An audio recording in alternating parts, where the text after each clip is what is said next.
We live in a society that tells us who to be, what to do, and how to behave. And if you don't fit in that box, you don't belong. Well, I say we challenge that because I believe that we were created to be unique individuals with a unique purpose. We all have something different to bring to the table, and we can all learn from each other if we're just willing to take the time to listen. Welcome to the Unavoidable podcast, where true connection happens when we stop avoiding the hard stuff. I'm your host, Caitlin Childs. Pull up a seat and let's see what we can learn from today's guest.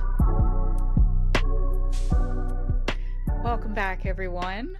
You might notice if you are watching this podcast that Isaac and I are not in the same clothes that we were in the last two episodes.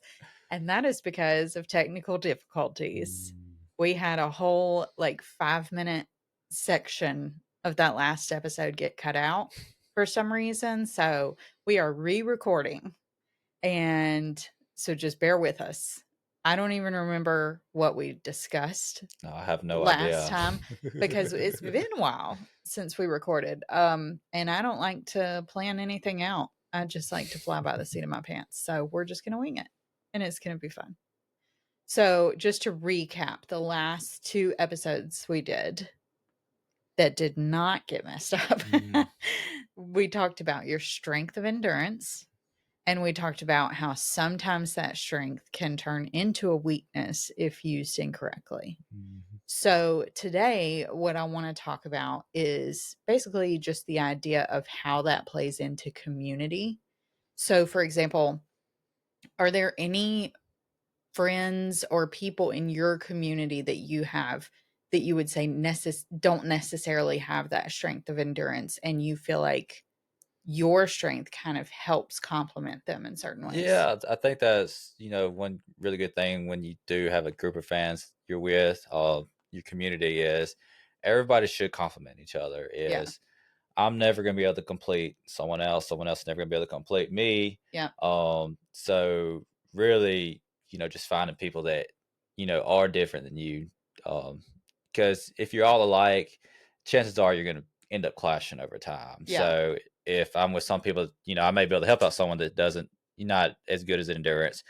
Someone else may be able to help me with patience or something like that. Right. So I think it's really good if you can be with different people too. Yeah. And I like what you said, you can't complete someone else, because I think that that's especially when it comes to spouses and things like that, that's something that people look for. They want that person that completes them, and you're not ever going to find that. No, I completely agree with that. Especially in this world today, our culture that's what we look for, someone that's going to complete us. But like I was saying, as long as you're looking for someone to complete you, you're never going to find that. You're going to be disappointed. And then what happens is you wind up being like, oh, well, this isn't the right person for me. I need to keep looking. And you'll keep looking and keep looking all your life. Yep.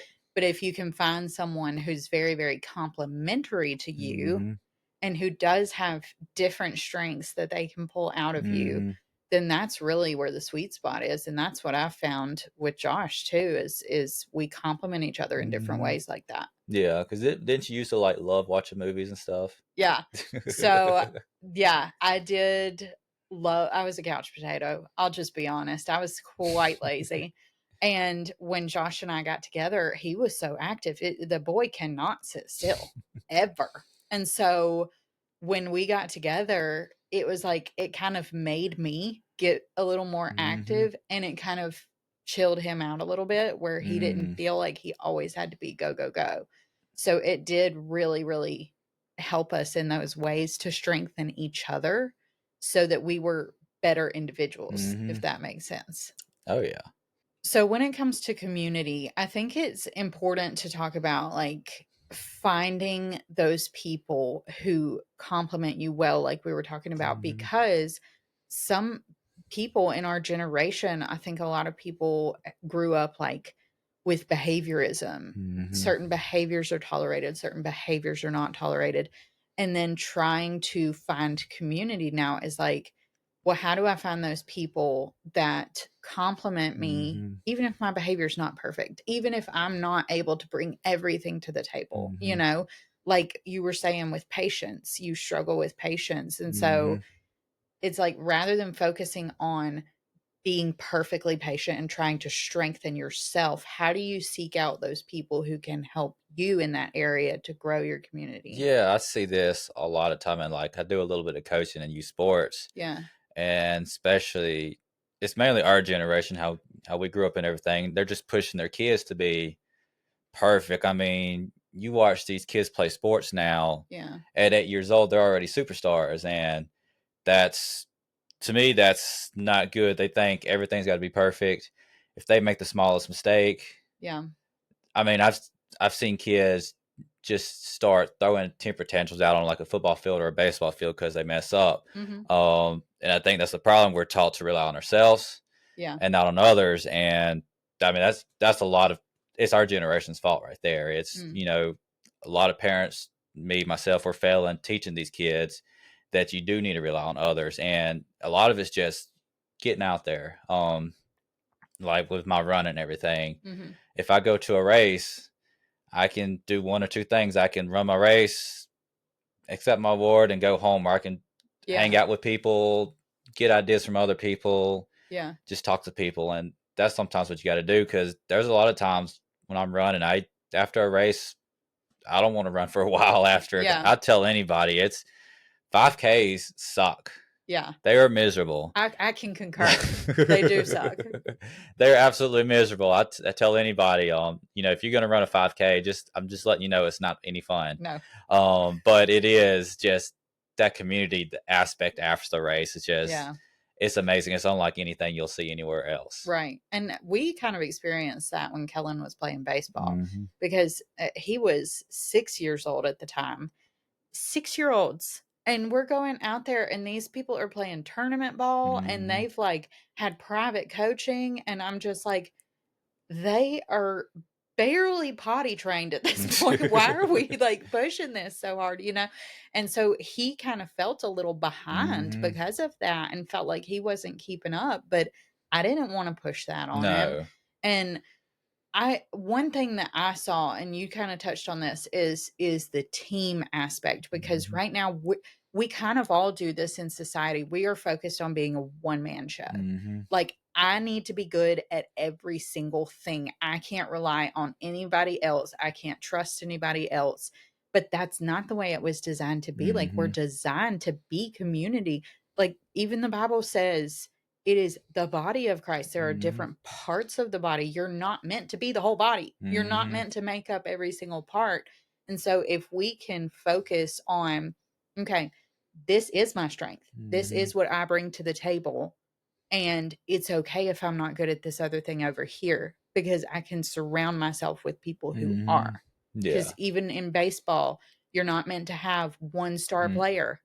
If you have different people good at different um, positions, Mm-hmm. then you're a good team. Oh yeah. I mean, that's like even running it's been known as a very selfish sport, Yeah, because I mean, it's a lot of times it's just you out there. right.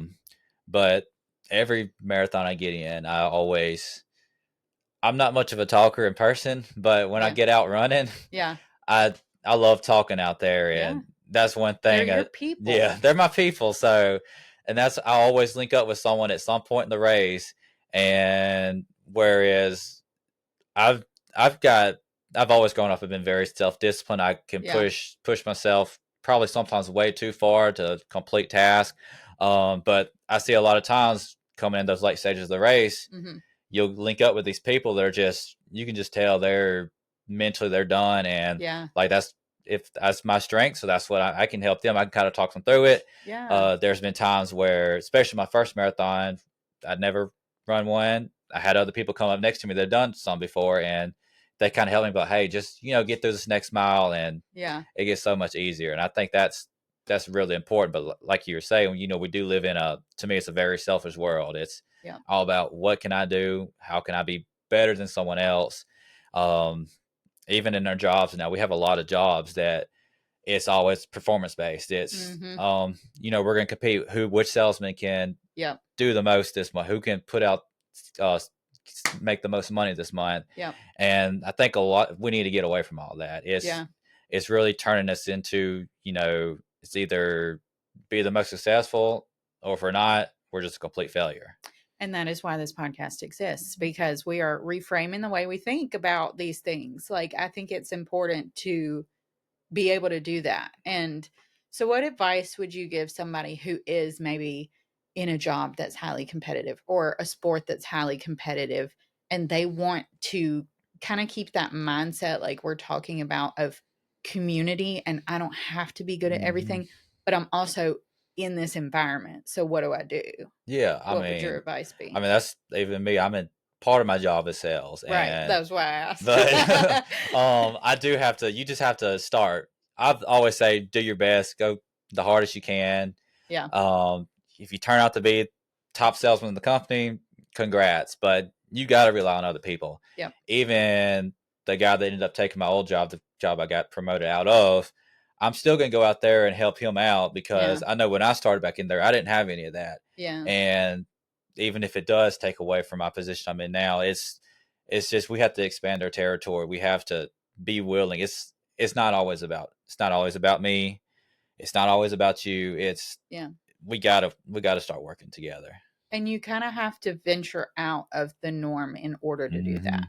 Because, like you were saying with running, like, typically you're not much of a talker, but with running, those are Mm-hmm. your people. And Yeah. so you found that by venturing into a new sport that you'd never Mm-hmm. done before COVID, pretty Yeah. much. Mm-hmm. And so, and I found the same thing, like putting myself out there, kind of testing the waters with people and being like, okay, mm, can I be myself around Mm-hmm. you? Like, let me try. And then if they receive that well, those are your people, Mm-hmm. that you can rely on them. And especially, like, it requires vulnerability, because if you are surrounding yourself with people who see you fail and tell you it's okay, those are your people. Mm-hmm. Those are your people. They say, it's okay, get back up, let's keep going.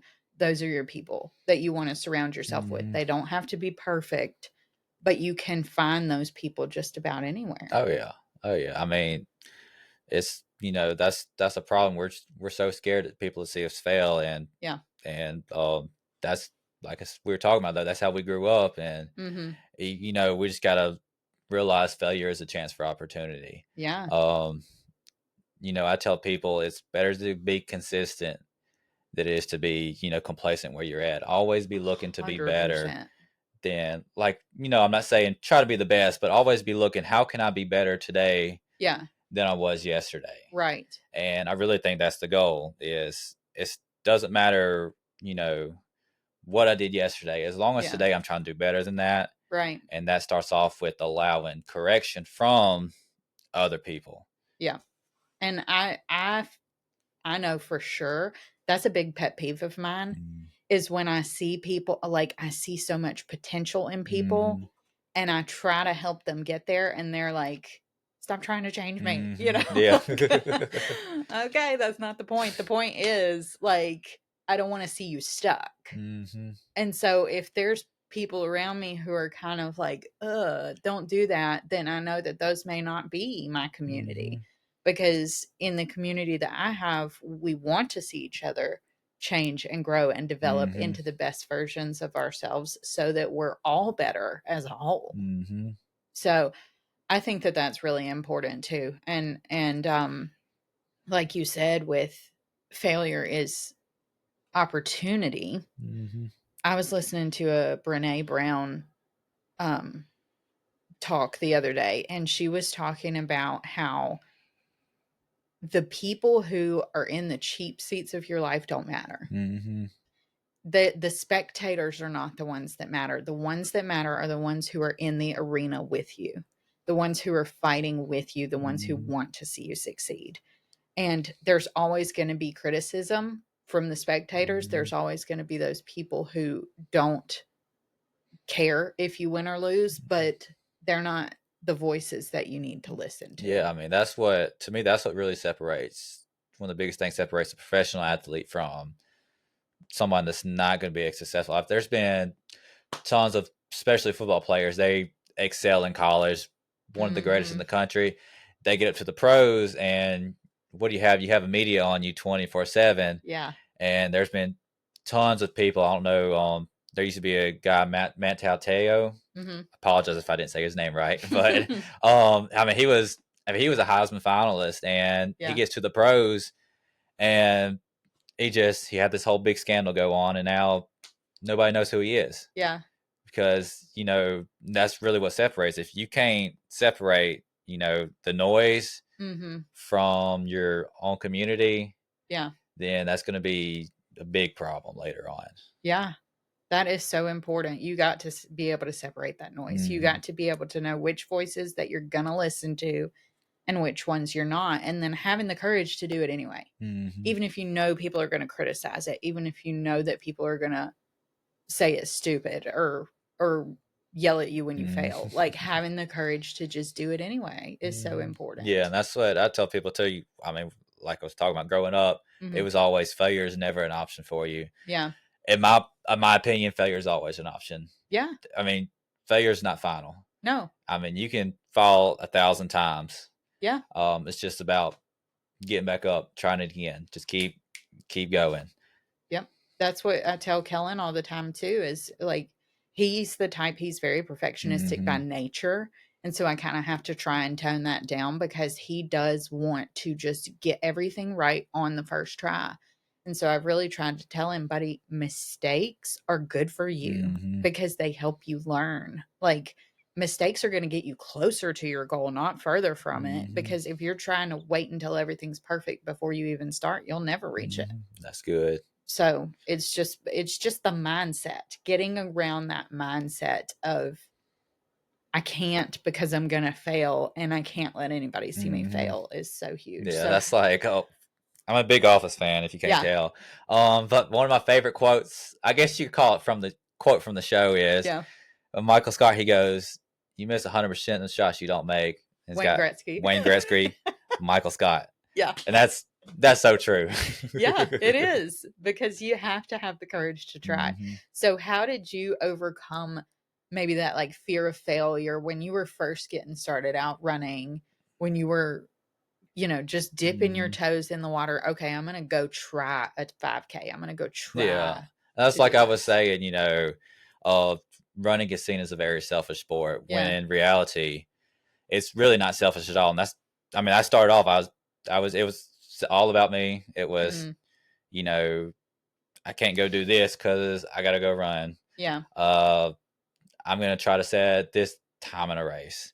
When I turned that switch from it's all about me to be like, hey, I just, like looking when people like come watch my races and everything, just seeing them smile when across the finish line. That's one of my favorite things. Yeah. It's just like, oh wow, I'm like, or you have a competitor come up against you and you see them set their personal record, Yeah. or even or if they finally beat you after. That's how I feel. I have a buddy that I've raced probably 20 times, and Uh-huh. when I finally beat him in a race back in October, it was like it was so cool.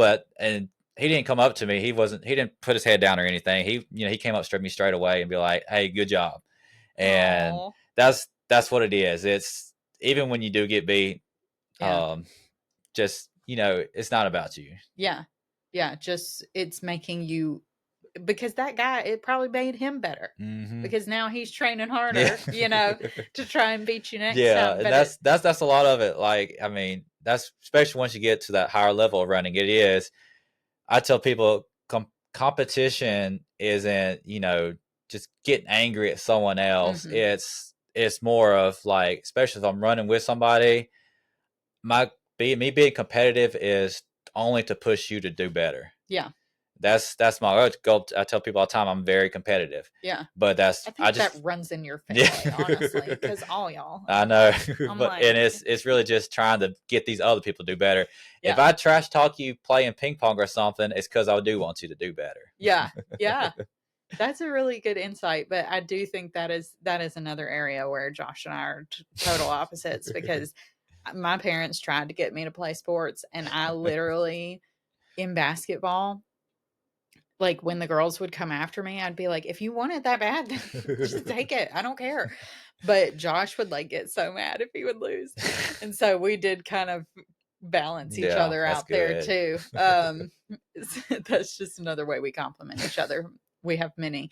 But that's really good insight too, is that it does push us to be better, and it kind of keeps you in line with like comparison versus competition. What Mhm. would you say is the difference like in comparing yourself to another person of like, oh, they're better at running Mhm. than me versus the competitive, like, Mhm. let's push each other to be Oh, I better? mean, I did that for first 2 or 3 years when I was running. It was always compare myself to these people that were finishing up Mhm. top, and I still remember my first 10K I ever ran. Uh, there's one section of the course they'd go wind up a hill and stuff, and I'm down at the bottom of the hill, and I see all my competitors three Mhm. quarters of a mile at the top of the hill, Yeah. and at that point, I'm like, man, I'm never gonna be able to get up there. I remember telling Josh one time he told me to go win a race, Mhm. that one race, and I told him, it's like, I'm never gonna get that, never gonna be able to get there. And And here you are. here, haven't won that race quite yet, but I was super You close. As qualified for yeah, Boston. I think we can I'm count doing it a as a lot win. better now. So, Yeah. and then that's competition. That's like the comparison. We're comparing to, we're not going to be this good, or maybe we're so much better than them. Whereas competition is like, hey, I just want you to be a better version of your own self. Yeah. And you be a better version of your own self Mm-hmm. too, like competition with yourself of setting that bar a little bit higher just to Mm-hmm. get you closer to your goal. Yeah, it turns from, I'm not trying to beat all these people, Right. not trying to outsell all these people. It turns Mhm. into like, hey, I just want to, if I can just get just a little bit closer, I just let me soak in all the information you can learn from other people. I'll just say Yes. that. Yes. That is huge Mm-hmm. because if you're constantly speaking about the comparison, if you're constantly comparing yourself to another person where it's like, oh, I'm smarter than them Mm-hmm. or I'm not as smart as them, then you're not going to focus on what can I learn from them? Mm-hmm. Because I have noticed as a parent, I can learn something from my 7-year old. I can learn Mm-hmm. something from my 3-year old, but I have to be willing to acknowledge that and not be like, I'm your parent, I'm bigger, I'm smarter than you. It's like, oh, Mm-hmm. you actually have a different perspective on life than I Mm-hmm. do. So what Yep. can I take away from that? Yeah. Yeah, that's true. I mean, there's that quote. Is that a Bible verse? I can't remember. It says comparison is the thief of joy. Yeah, it is. I don't know if that's a Bible It verse or is. not. But I think that's one thing we can really, take out of all this is, as long as you're comparing yourself to somebody else or something else, Yeah. you're never going to be satisfied. I mean, there's millionaires and billionaires. Everybody wants to make money, a Yeah. lot of money. There's more millionaires and billionaires that kill themselves every day than non-millionaires. Yep. And but as how we see the society is, that's where we need to be at. Mhm. Whereas, whether you're making $200,000 a year, 20, $30,000 a year, Yeah. uh, you're in your place for a reason. Yeah. Uh, just keep working hard. And I think a lot of it comes down to gratitude too, Mm-hmm. because I've noticed that we're always chasing something. Mm-hmm. And in my own life, whenever I'm chasing something and then I get there, I turn around and look back and be like, dang, I didn't appreciate Mm-hmm. that while I was in that season. I Mm-hmm. was just focused on what wasn't right, Mm-hmm. that I didn't appreciate what Yeah. was. And so I think when we are able to have gratitude for the current season that we're in too, then we're not constantly feeling like we're in this rat race of having to chase the Mhm. next thing to be happy. We Mhm. can be content right where we are as we're on our way Yeah. to the next I thing. like that, and like I was saying, it's all about consistency instead of complacency. Mhm. Um, but you also got to realize you need to be able to be content in the position you're in now. Yeah. Like I said, don't be complacent in that position, but Yes. be content where you're at. And I think the difference is that when you get complacent, you have no desire to move forward. Hmm. But if you're looking forward to what's next, but also enjoying this right now, that's when life is sweet. That's when Yes. you're happiest. Hmm. And that can happen no matter what the circumstances look like, I think. That's good. Yeah. All right. Well, thanks for jumping on the No, thank podcast you with for us. having me. It was fun. I Thanks loved for it. coming back again to re-record. I love it. I love it. Yeah, It's so much fun. it is. I've really enjoyed podcasting, so I'm glad to be back at it, and I'm glad you joined me. Oh, yeah. Thank you. All right, so that's our final episode with Isaac for this season. We might have him back for next season. If y'all want him to come back, be sure to let us know in the comments. But next week, we're going to be joining a new guest host. So join us then to see who that might be.